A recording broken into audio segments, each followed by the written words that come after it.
ये बात सच है कि हम लोग एक अच्छे दौर से नहीं गुजर रहे हैं। कोरोना वायरस से हमारा देश ही नहीं पूरी दुनिया प्रभावित है और सबसे ज्यादा प्रभावित है हमारे डेली वेज वर्कर्स, जो देश के अलग अलग कोने से आते हैं रोजगार के लिए, ताकि वो अपना और अपने परिवार का पेट पाल सके। गिव इंडिया, एक्शन एड और हेलो लाया है मैं भी कोविड वॉरियर, एक इनिशिएटिव जिसमें हम सब साथ आए और कोविड-19 से लड़े। So join the cause and support our daily wage workers. जय हिंद।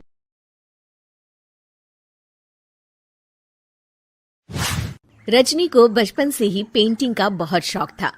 वो हमेशा से ही पेंटर बनना चाहती थी, पर उसके माँ और पिताजी ने उसको कभी भी इस चीज के लिए सपोर्ट नहीं किया और उसकी शादी नीरव से हो गई। नीरव रजनी को बहुत प्यार करता था, पर रजनी हमेशा चुपचाप ही रहती। वो इस शादी से खुश नहीं थी। वो ये शादी नहीं करना चाहती थी। उसे तो हमेशा से पेंटर जो बनना था। अपने इस सपने को वो नहीं पूरा कर पाई, इसलिए वो हमेशा उदास रहती थी। रजनी, बहुत ही बढ़िया फिल्म लगी है, कल देखने चले? नहीं जी, कल मुझे बहुत काम है, मैं नहीं जा पाऊंगी। अच्छा तो कोई बात नहीं, संडे को चलते हैं। देखिए, मुझे फिल्म देखना पसंद नहीं है।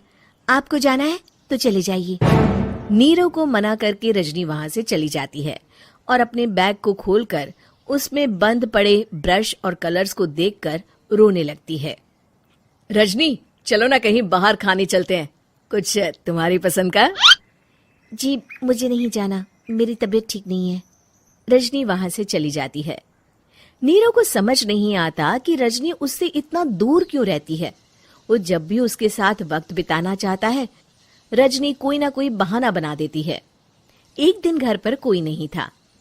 रजनी घर का सारा काम जल्दी से खत्म कर लेती है। घर पर अकेले होने के कारण वो सोचती है कि वो आज पेंटिंग करेगी। वो अपने कमरे में जाकर पेंट ब्रशेस और कलर्स निकालकर जैसे ही कलर मिक्स कर रही होती है कि दरवाजे पर बेल बज जाती है। अब कौन आ गया इस वक्त? इतनी मुश्किल से तो मुझे पेंट करने का मौका मिला है। रजनी दरवाजा खोलती है तो उसकी सास अपनी सहेलियों के साथ खड़ी होती है और सब घर के अंदर आ जाते हैं। अरे बहू, सबको शरबत बनाकर पिला दे, बाहर तो बड़ी गर्मी है। उफ। जी। रजनी पेंट ना कर पाने से उदास हो जाती है। उसे गुस्सा भी आ रहा होता है कि उसने इस शादी के लिए हाँ क्यों कह दी। वो रसोई में जा रही होती है कि उसकी सास उसे रोकती है।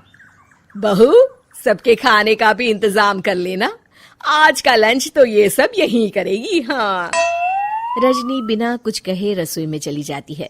सबके लिए खाना बनाती है। सब खाना खाते हैं और रजनी घड़ी देखती है कि ये सब कब जाएंगे ताकि वो अपनी पेंटिंग कर सके। जब शाम होती है तब सब चले जाते हैं अपने घर। अरे बहू, सब तेरे खाने की तो बहुत तारीफ कर रहे थे, सबको बहुत अच्छा लगा खाना। आपको मुझे सुबह बताना चाहिए था ना कि आपकी सहेलियां आ रही हैं। पता भी है कितना वक्त लगा सारा खाना बनाने में। अरे बहू, तू ऐसे कैसे बात कर रही है मुझसे? तो और कैसे बात करूं? मैं इस घर की कोई नौकरानी नहीं हूं कि इतना काम करूंगी। रजनी अपने कमरे में जाकर दरवाजा बंद कर लेती है। शाम को जब नीरव आता है तो उसकी माँ उसे पूरी घटना के बारे में बताती है। क्या रजनी ने आपसे इस तरह बात की माँ? हाँ, और पता नहीं उसे क्या हो गया है, शाम से बाहर भी नहीं आई है।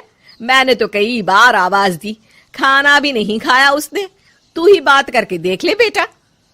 नीरव अपने कमरे का दरवाजा खटखटाता है। रजनी, दरवाजा खोलो, मैं हूं।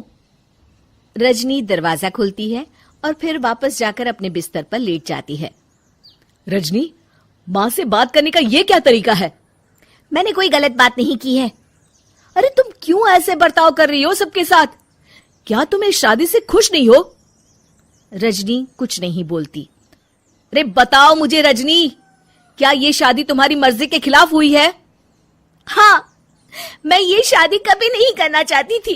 तुमसे क्या, मैं किसी से भी शादी नहीं करना चाहती थी।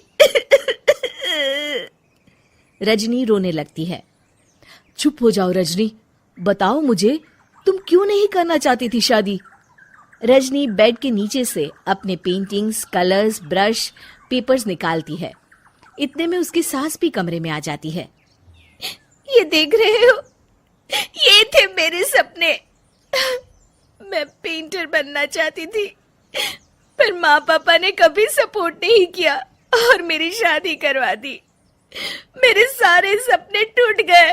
हर वक्त बस गुस्सा आता रहता है मुझे। मैं जानती हूँ कि आप लोगों की इसमें कोई गलती नहीं है, पर मैं क्या करूं, मुझे समझ में नहीं आता।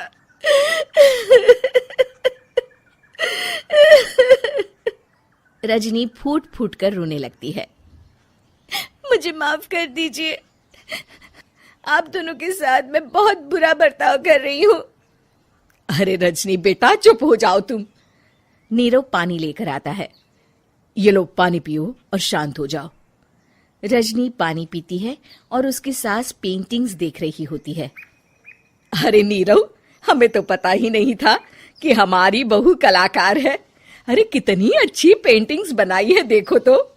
ये वाली तो मैं अपने कमरे में ले जाऊंगी। आपको ये पेंटिंग्स अच्छी लगी?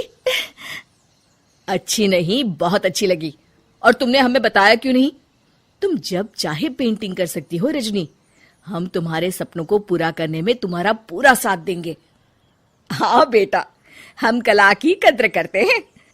हम कलाकार तो नहीं, पर मुझे गर्व है कि मेरी बहू एक कलाकार है। रजनी, नीरव और सास तीनों हंस पड़ते हैं।